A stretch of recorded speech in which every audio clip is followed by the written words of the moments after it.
SDG India index 2023-24। देखिए, ये sustainable development goals जो 17 हैं, जिनको 2030 तक हासिल करने का लक्ष्य रखा गया है, उससे द्वारा संबंधित ये इंडिया का इंडेक्स है। नीति आयोग द्वारा जारी किया जाता है। हाल ही में इसका चौथा संस्करण जारी किया गया।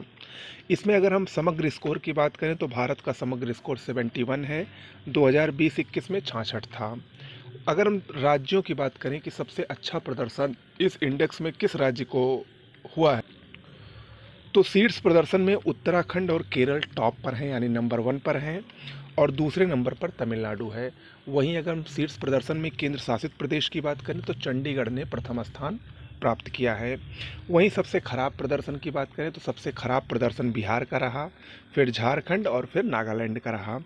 सबसे तेज़ी से आगे बढ़ने वाले राज्यों की बात करें तो 5 राज्य सबसे तेज़ी से आगे बढ़ने वाले राज्यों की सूची में हैं। इसमें उत्तर प्रदेश, जम्मू कश्मीर, उत्तराखंड, सिक्किम और हरियाणा शामिल हैं। ओके। यूरो कप 2024 ये फुटबॉल से संबंधित एक बहुत ही प्रतिष्ठित टूर्नामेंट है। मुख्यतः यूरोप महाद्वीप की जितनी भी टीमें हैं, सब इसमें शामिल होती हैं, यानी यूरोपीय एक प्रकार से कहें ये टूर्नामेंट है। जर्मनी में इसका हाल ही में आयोजन हुआ। आपको बता दें, प्रत्येक 4 वर्ष में इसका आयोजन होता है। 24 टीमें इसमें शामिल हुईं। स्पेन विजेता बना। स्पेन ने फाइनल मुकाबले में इंग्लैंड को 2-1 से हराया और इसी के साथ स्पेन ने अपना चौथा यूरो कप का खिताब जीता। इससे पहले स्पेन 1964, 2008 और 2012 में ये खिताब जीत चुका है। ओके। कोपा अमेरिका कप 2024 ये भी फुटबॉल का एक बहुत ही प्रतिष्ठित टूर्नामेंट है। इसका हाल ही में अमेरिका में आयोजन हुआ। आपको बता दें, जैसे यूरो कप में यूरोप की टीमें खेलती हैं, वैसे कोपा अमेरिका कप में अमेरिका यानी उत्तरी अमेरिका और दक्षिणी अमेरिका महाद्वीप की टीमें खेलती हैं। कुल 16 टीमों ने इसमें प्रतिभाग किया और ये कोपा अमेरिका का 48वां संस्करण था। ठीक है। विजेता इसकी अर्जेंटीना बनी, जिसने फाइनल में कोलंबिया को 1-0 से हराया और अर्जेंटीना ने अपना 16वां खिताब जीता। आपको बता दें कि अर्जेंटीना वर्तमान में फीफा विश्व कप चैंपियन भी है। ओके। गोवा में पहले विश्व ऑडियो विजुअल और मनोरंजन शिखर सम्मेलन होने जा रहा है। 20 से 24 नवंबर 2024 के मध्य गोवा पहले विश्व ऑडियो विजुअल और मनोरंजन शिखर सम्मेलन की मेजबानी करेगा। ओके। केपी शर्मा ओली ये नेपाल के फिर से एक बार प्राइम मिनिस्टर नियुक्त हुए हैं। चौथी बार ये नेपाल के प्राइम मिनिस्टर बने हैं। पॉल कागामे नाम याद रखिएगा, रवांडा के नए राष्ट्रपति निर्वाचित हुए हैं। चौथी बार ये भी रवांडा के राष्ट्रपति बने हैं। आपको बता दें, रवांडा एक अफ्रीकी देश है जिसकी राजधानी किगाली है और रवांडा को 1000 पहाड़ियों की भूमि भी कहा जाता है। ओके। मी देव आईएस ये क्या है? मी देव आईएस इसका फुल फॉर्म है medical devices information system.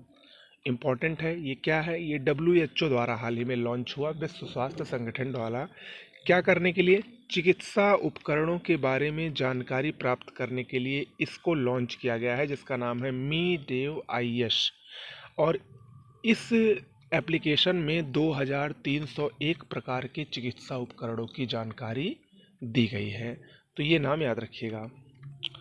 Jharkhand की राजधानी रांची ये चर्चा में है क्योंकि यहाँ पर पूर्वी भारत के पहले दिव्यांग विश्वविद्यालय को खोले जाने की घोषणा की गई है।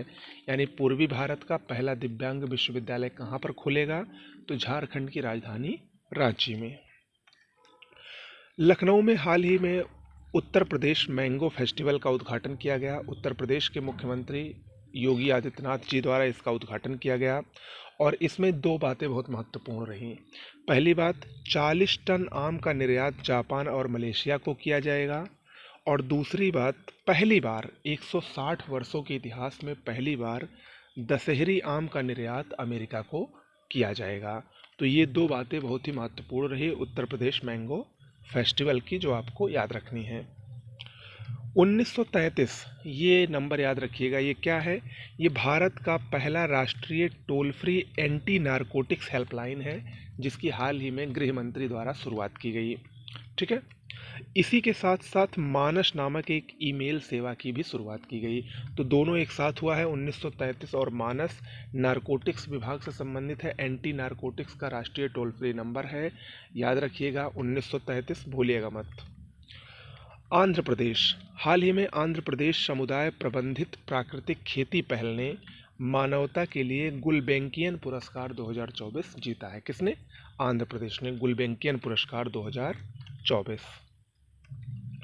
आईएमएफ, अंतर्राष्ट्रीय मुद्रा कोष, जिसको इंग्लिश में कहते हैं इंटरनेशनल मॉनेटरी फंड, इसने अभी अपनी एक रिपोर्ट जारी की है, जो कि वर्ल्ड इकोनॉमिक आउटलुक नाम से उसकी रिपोर्ट जारी की जाती है। और इसमें इसने भारत की जीडीपी वृद्धि दर के बारे में फिर से नया अनुमान लगाया है। 2024-25 के लिए इसने भारत की जीडीपी वृद्धि दर को अपने पिछले अनुमान से 0.20% बढ़ाया है। और अब इसने बताया है कि 2024-25 में भारत की जीडीपी वृद्धि दर 7% होगी। इससे पहले अप्रैल 2024 में इसने 6.8% की वृद्धि से जीडीपी को बढ़ने का अनुमान लगाया था। वहीं 2025-26 के लिए कोई बदलाव नहीं हुआ है, वो 6.5% पहले भी था और अभी भी है। ओके, आपको बता दें आईएमएफ यानी इंटरनेशनल मॉनेटरी फंड की स्थापना 1944 में हुई थी। इसका हेडक्वार्टर अमेरिका के वाशिंगटन डीसी में स्थित है। कुल 189 सदस्य इसके देश हैं और वर्तमान में इसकी एमडी यानी प्रबंध निदेशक क्रिस्टालिना जॉर्जिवा हैं। ओके, तो आज के करंट अफेयर्स में इतना ही। बहुत बहुत धन्यवाद।